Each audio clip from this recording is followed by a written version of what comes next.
Today is October 3rd, Friday, the 12th day of the 8th month in the lunar calendar. Welcome to the新闻联播program. Next, we will present the main content of this program.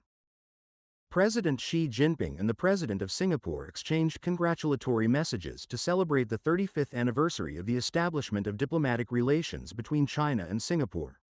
Premier Li Qiang also exchanged congratulatory messages with the Prime Minister of Singapore. President Xi Jinping additionally sent a message of congratulations to the Grand Duke of Luxembourg on his formal accession to the throne. General Secretary Xi Jinping sent a letter to all the teachers and students of Tianjin University, encouraging the broad student body and education and science professionals to forge ahead with determination and courage, and to demonstrate a spirited and enterprising outlook. During the National Day and Mid-Autumn Festival holidays, various colorful activities were held across the country, and people fully enjoyed a joyful holiday life.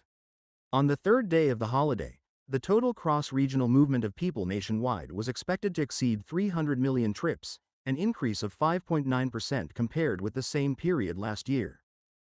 During the 14th five-year plan period, Chongqing and Sichuan accelerated the development of industrial systems characterized by high-end, intelligent, and green growth. The level of high-quality development continued to improve, reaching a new stage. Chinese embassies and consulates in multiple countries held National Day receptions and a series of related events to warmly celebrate the 76th anniversary of the founding of the People's Republic of China. The Israeli military has continued to carry out attacks on multiple areas in the Gaza Strip, triggering protests in many countries condemning Israel for intercepting aid flotillas bound for Gaza. Please see the following detailed report. According to our report, on October 3rd, President Xi Jinping and Singaporean President Tharman exchanged congratulatory messages to warmly celebrate the 35th anniversary of the establishment of diplomatic relations between China and Singapore. Xi Jinping pointed out that China and Singapore are friendly neighbors as well as important partners in cooperation with each other. Since the establishment of diplomatic relations 35 years ago, the two countries have always adhered to mutual respect, trust, reciprocity, and win-win cooperation. Their bilateral relations have continued to deepen and improve, yielding fruitful results in various areas of cooperation. In the process of advancing their respective modernization efforts, both sides have worked hand in hand, bringing tangible benefits and well-being to the peoples of both countries.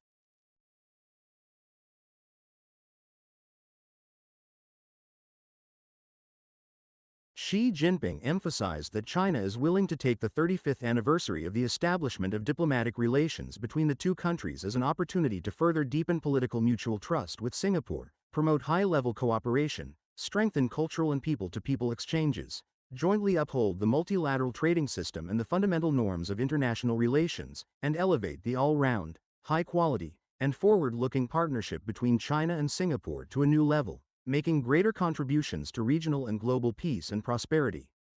Tharman stated that in 2023, Singapore-China relations were elevated to an all-round, high-quality, and forward-looking partnership. Cooperation projects between the two governments have continued to advance, constantly incorporating new features, fully demonstrating foresight and vitality. Both sides are keeping pace with the trends of the times, actively expanding cooperation in emerging fields, and the cultural ties between the peoples of the two countries are growing ever closer.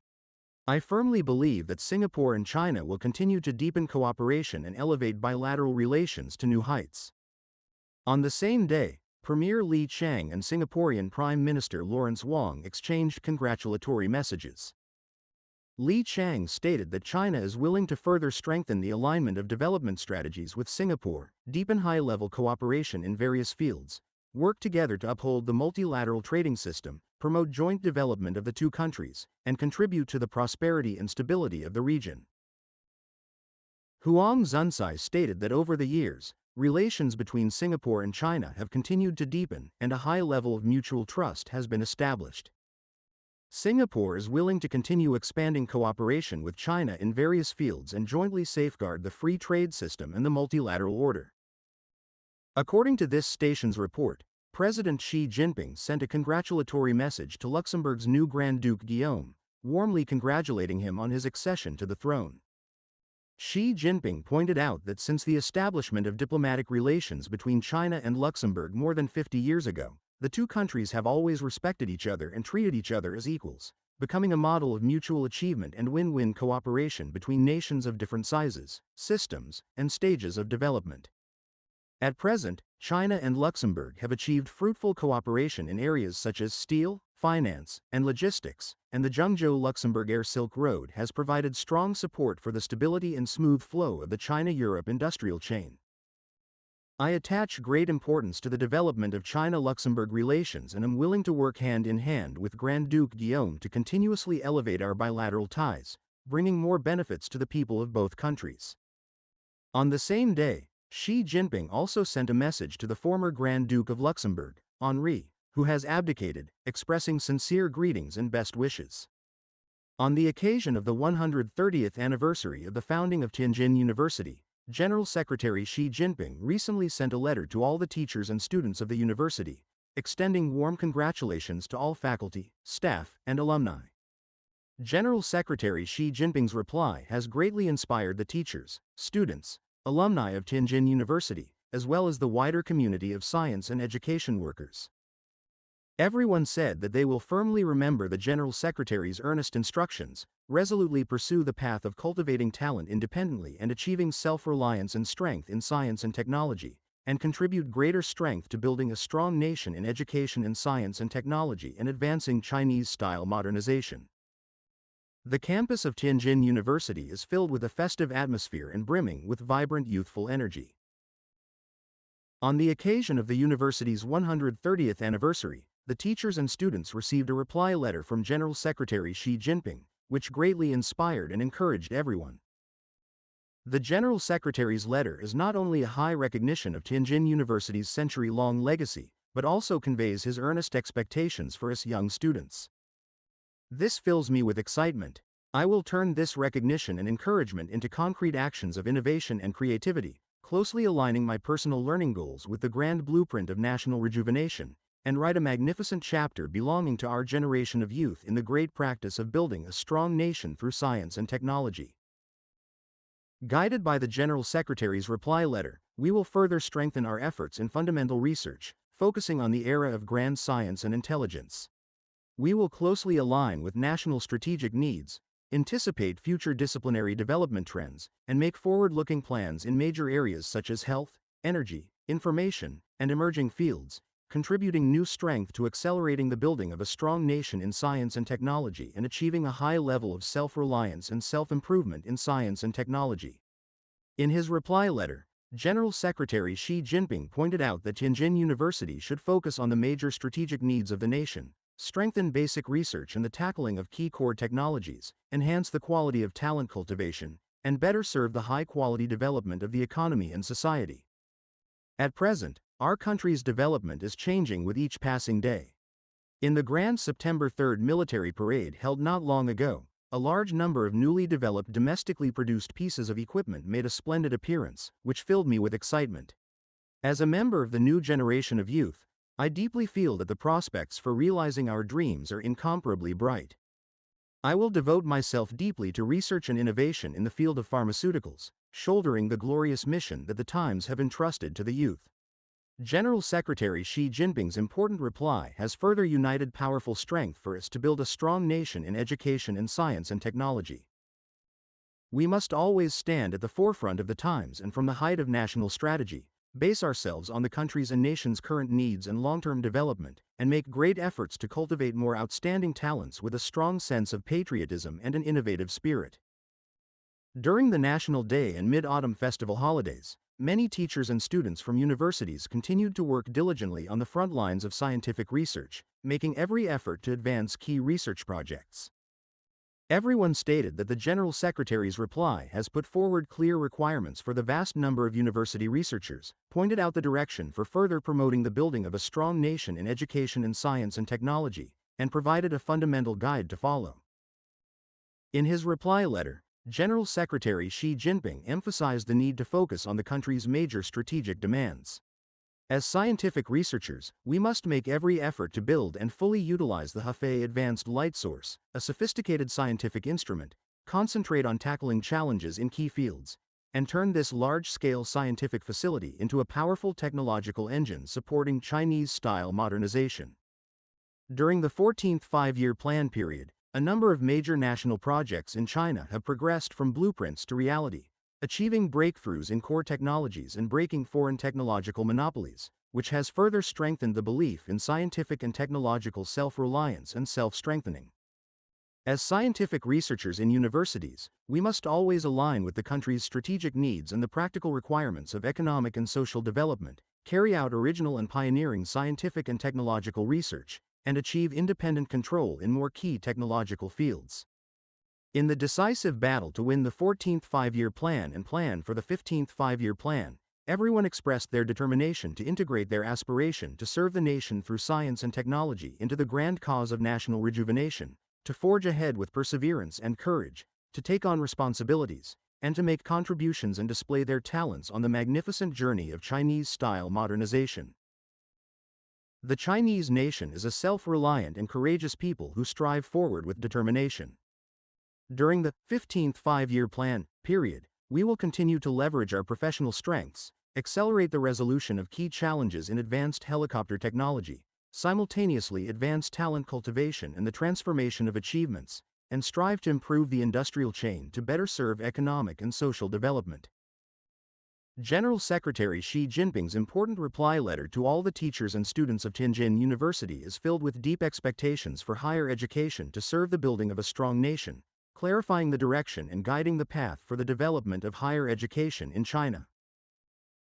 We will unite closely around the party's Central Committee with Comrade Xi Jinping at its core, fully implement the fundamental task of fostering virtue through education, deepen the reform of education, teaching, and scientific research, promote the positive interaction between independent scientific and technological innovation and independent talent cultivation, and contribute greater strength to building a strong country in education and science and technology, and advancing Chinese-style modernization. During this holiday, a wide variety of exciting activities took place across the country. People fully enjoyed their vacation time and experienced a wonderful life. A series of distinctive cultural and sports events continuously ignited the enthusiasm and vitality of the holiday. This afternoon, the 2025 China Open Women's Singles Tournament entered the quarterfinal stage, with many of the world's top players engaging in thrilling matches, creating an extraordinarily lively atmosphere at the venue. At the same time, the WTT China Grand Slam event held at the Shaogong Park in recent days has also drawn great popularity, creating a lively and bustling atmosphere at the venue.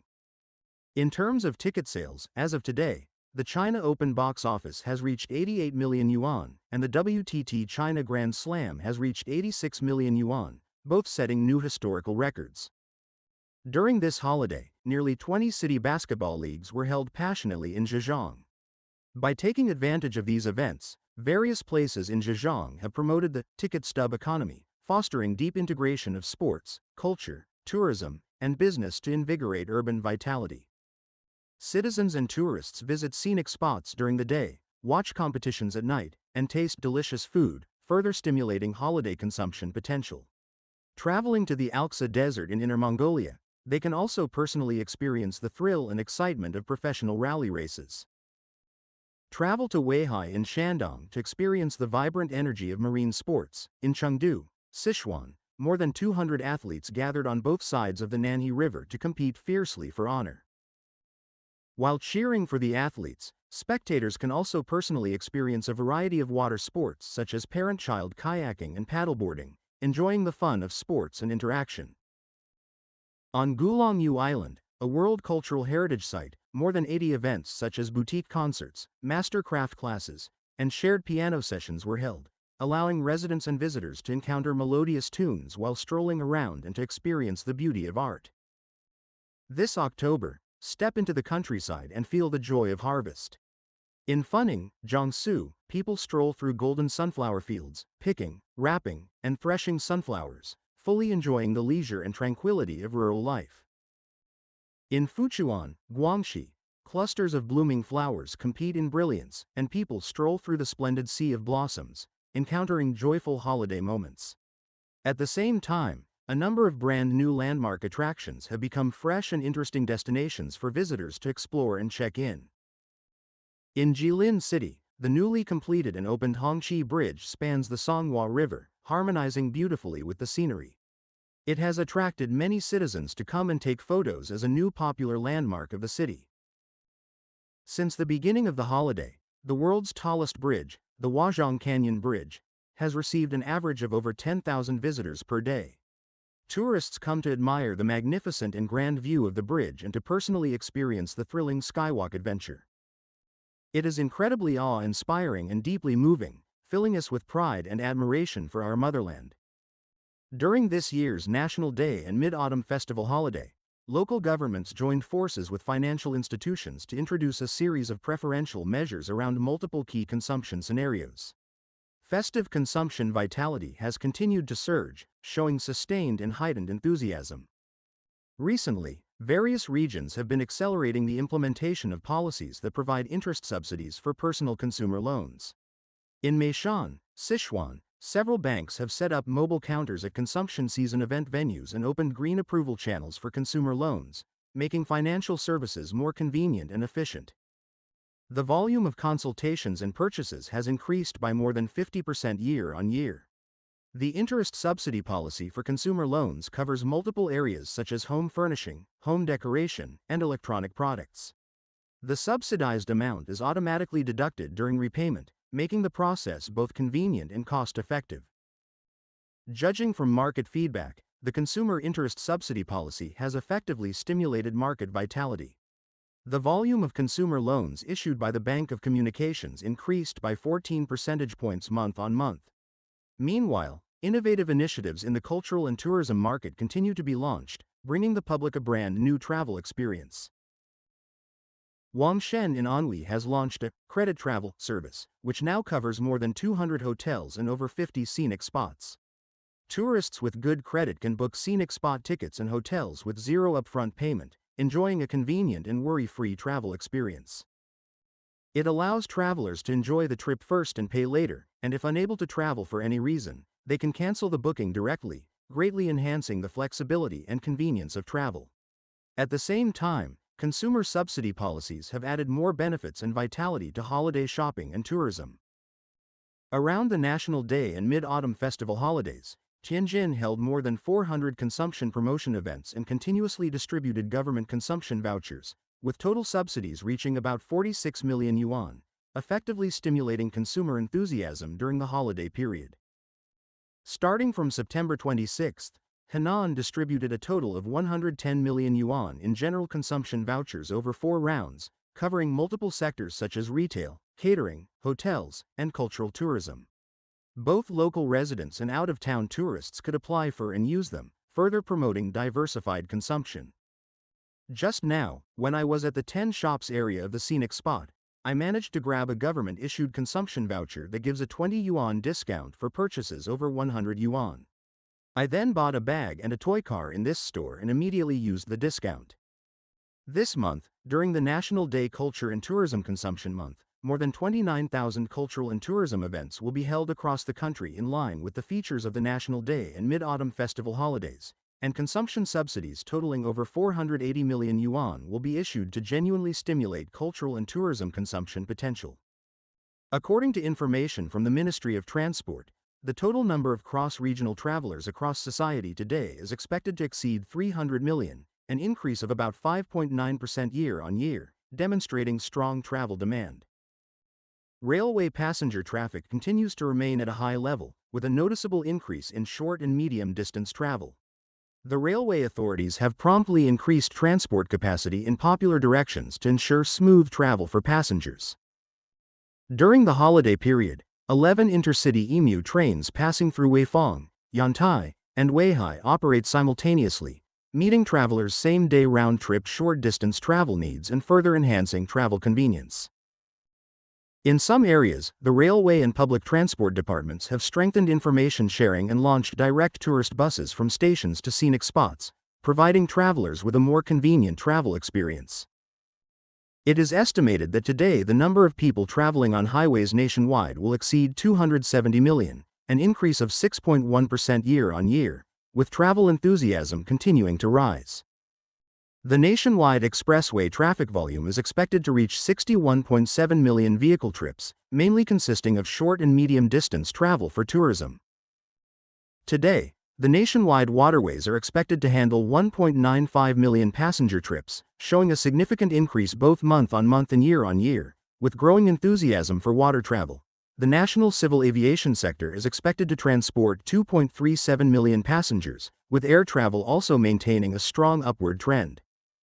To cope with peak travel periods, some popular airports have dynamically added check-in counters and security checkpoints to ensure that passengers can pass through efficiently and smoothly. During the 14th five-year plan period, Chongqing and Sichuan accelerated the construction of high-end, intelligent, and green industrial systems, continuously advancing high-quality development to new levels.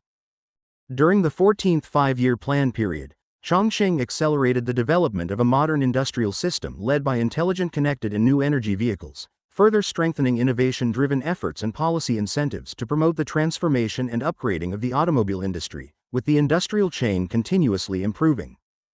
The production of new energy vehicles has increased significantly from 43,000 units in 2020 to 953,000 units in 2024. In Chongqing, emerging technology industries such as intelligent connected new energy vehicles, new generation electronic information manufacturing, and advanced materials are rapidly growing into trillion-yuan scale industrial clusters, providing strong momentum for the city's total industrial economy to surpass 3 trillion yuan. The output value of strategic emerging industries, as a proportion of the total output value of industries above a designated size, has risen from 32% in 2020 to 39.9% in 2024, ranking among the top in the country. During the 14th five-year plan period, Chongqing accelerated the construction of the 4 Pillars and 8 Beams framework for an inland, open, and comprehensive hub. The new international land-sea trade corridor in western China has reached 574 ports in 127 countries and regions, and the number of China-Europe freight trains, Yushino Railway, operated remains the highest in the country. The International Aviation Hub has achieved efficient connectivity, and Chongqing has developed into an important hub linking the international and domestic dual circulations. During the 15th five-year plan period, we will focus on enhancing the development level of the Chengdu-Chongqing Twin City Economic Circle, accelerate the construction of a nationally influential science and technology innovation center and an important national advanced manufacturing center, comprehensively deepen reforms, promote a high level of opening up, build a modern people-oriented city with high quality, and ensure decisive progress in building a new, socialist, modern Chongqing. Continue to promote the improvement of quality and efficiency in advantageous industries, making them better and stronger. Since the 14th five-year plan, Sichuan has focused on 6 characteristic and advantageous industries such as electronic information, equipment manufacturing, and food and beverages, deeply advancing quality improvement and multiplication actions, and has cultivated 3 trillion yuan level industrial clusters and 5 national level advanced manufacturing clusters. At the same time, in key industrial chain areas such as new energy, artificial intelligence, and new displays, Sichuan adheres to a policy of tailored strategies for each chain, improves and strengthens them, and continuously fosters and expands emerging industries. In 2024, the added value of emerging industries across the province achieved a growth of over 20%. Sichuan, relying on its strong industrial foundation and scientific research advantages, has launched and implemented a number of major scientific and technological projects.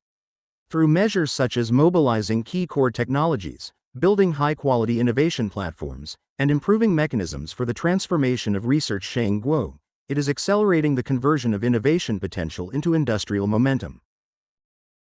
Since the 14th five-year plan period began, the research and development investment and R&D intensity of industrial enterprises above designated size in the province have increased by 50% and 41%, respectively. Over the past 5 years, Sichuan's economic scale has successively surpassed the 5 trillion and 6 trillion yuan thresholds, and its industrial structure has continued to be optimized and upgraded. The added value of high-tech manufacturing has grown at an average annual rate of over 10%, with 1,200 new national high-tech enterprises established. During the 15th five-year plan period, we will continue to place greater strategic emphasis on nurturing and developing new quality productive forces. Promote and implement large-scale new technological transformations, and accelerate new breakthroughs in the artificial intelligence industry in fields such as AI, aerospace, and quantum technology. Accelerate the establishment of a new pattern of high-quality industrial development with Sichuan characteristics that serves the overall interests of the nation. Now, let's take a look at a series of news briefs. The National Bureau of Statistics, the Ministry of Science and Technology, and the Ministry of Finance jointly released the 2024 National Bulletin on Science and Technology Funding Investment Statistics. In 2024, the total expenditure on research and experimental development, R&D, in our country reached 3,632.68 billion yuan, an increase of 8.9% over the previous year. In the first 4 years of the 14th Five-Year Plan, our country's annual average growth in R&D expenditure reached 10.5%, and the total R&D expenditure consistently ranked second in the world. According to information from the National Forestry and Grassland Administration, over the past 5 years, the Triple Project has completed comprehensive desertification control over an area exceeding 200 million mu.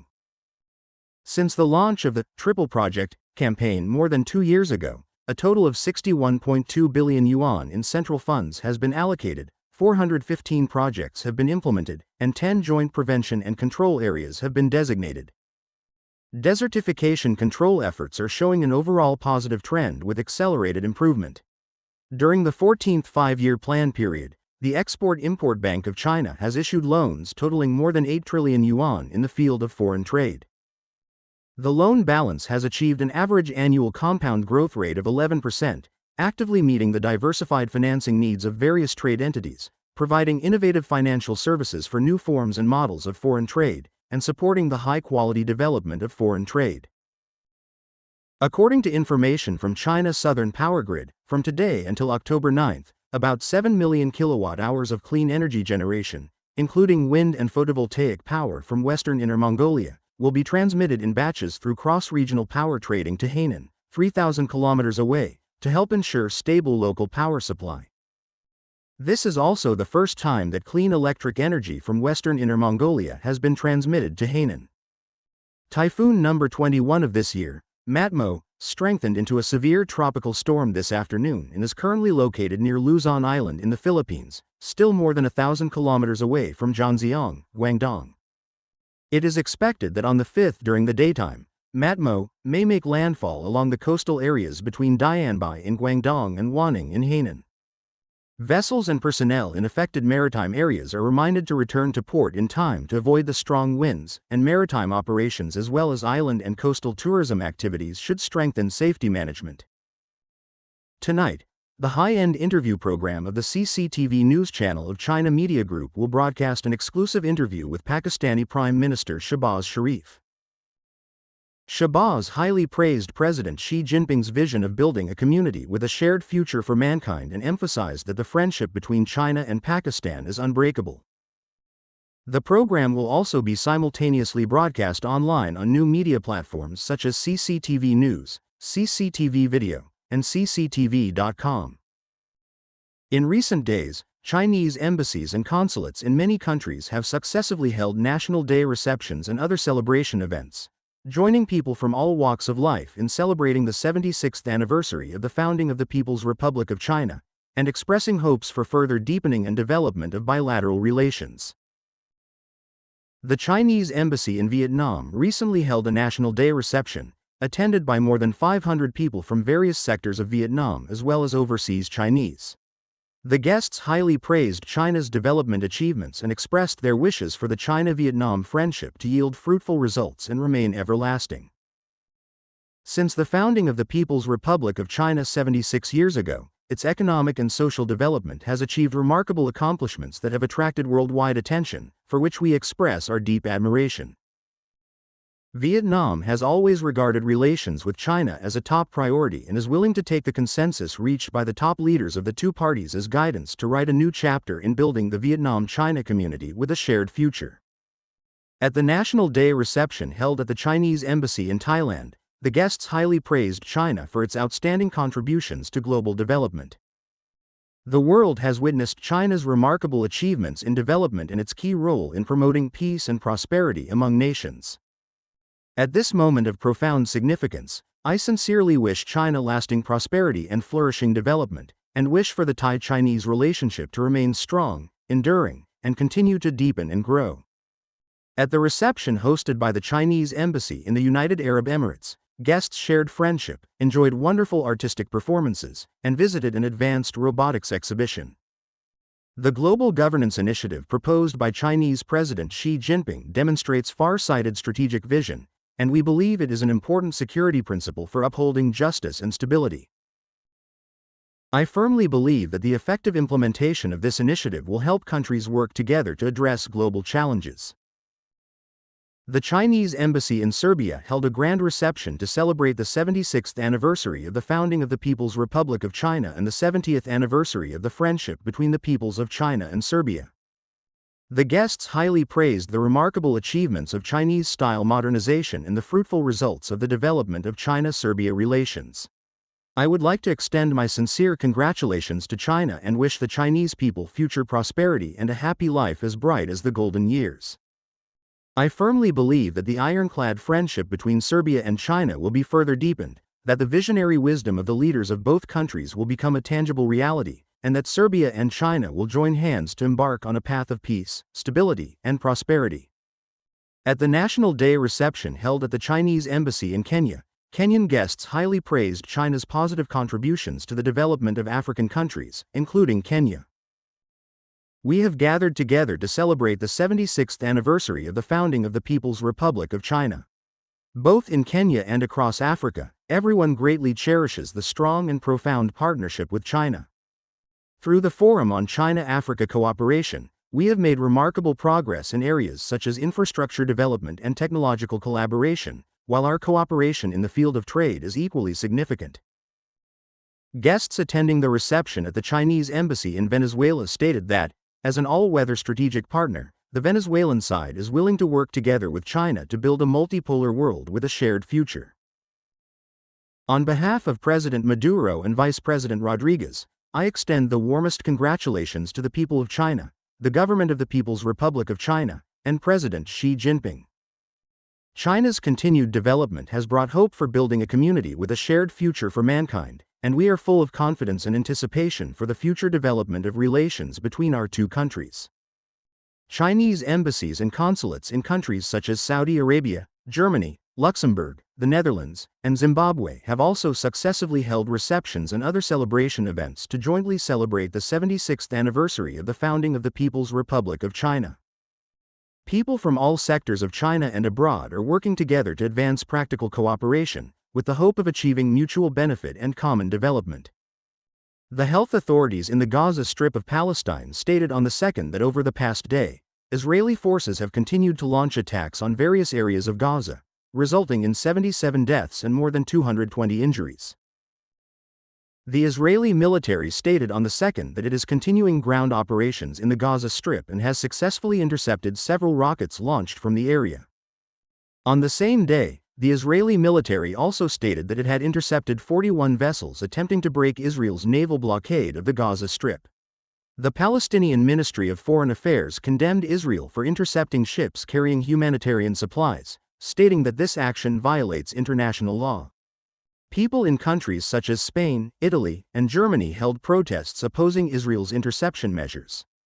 During this period, clashes broke out between the police and protesters in multiple locations. On the 2nd, the Russian Ministry of Defense stated that Russian forces struck transportation infrastructure used by Ukrainian military-industrial enterprises, as well as temporary deployment sites of Ukrainian troops and foreign mercenaries in 138 locations.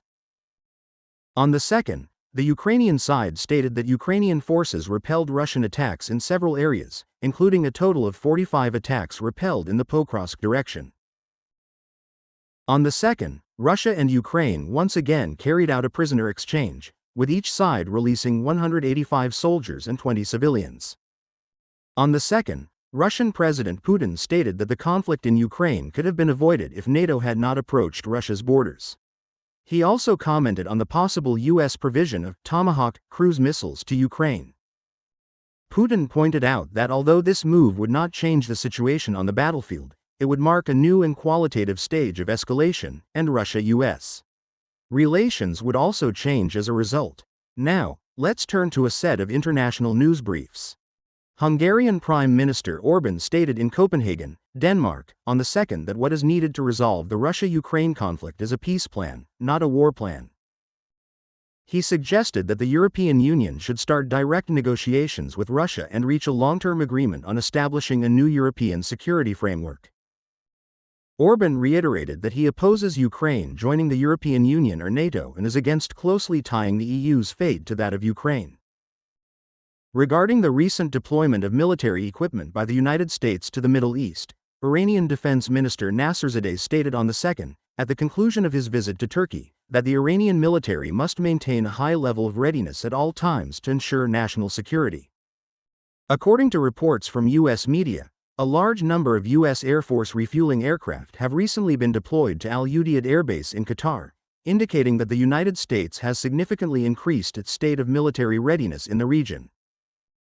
On the 2nd, Venezuela's Ministry of Defense and Ministry of Foreign Affairs issued a joint statement saying that several U.S. military aircraft were detected operating near Venezuela that day. The Venezuelan side strongly condemned this and firmly opposed the provocative close-in flights by U.S. military aircraft. Venezuela will resolutely defend its national sovereignty and airspace security in accordance with the law. Recently, the United States has deployed warships near Venezuela and carried out related operations under the pretext of combating drug trafficking groups in the Latin American region. According to a report by U.S. media on the 2nd, the U.S. government informed Congress in a classified notice this week that President Trump has determined that the United States is in an armed conflict with so-called drug trafficking groups. On the 2nd, a fire broke out at a refinery near Los Angeles, California, which belongs to Chevron Corporation. According to U.S. media reports, the local fire department received an explosion alert, but the cause of the fire is still unclear. Local officials said the fire is very likely to worsen the air quality in surrounding areas. According to information from Chevron Petroleum Company, the refinery was built in 1911 and has a daily crude oil processing capacity of over 276,000 barrels, making it the largest oil production facility on the U.S. West Coast. Our country is rich in lakes, scattered like stars, with vast stretches of blue waves, shimmering waters, and enchanting scenery. At the end of the program, let us continue to appreciate the magnificent landscapes of beautiful China. Please like, subscribe, share, and support the Mingjing and Diandian programs with your contributions. The Mingjing and Diandian program continuously presents wonderful content.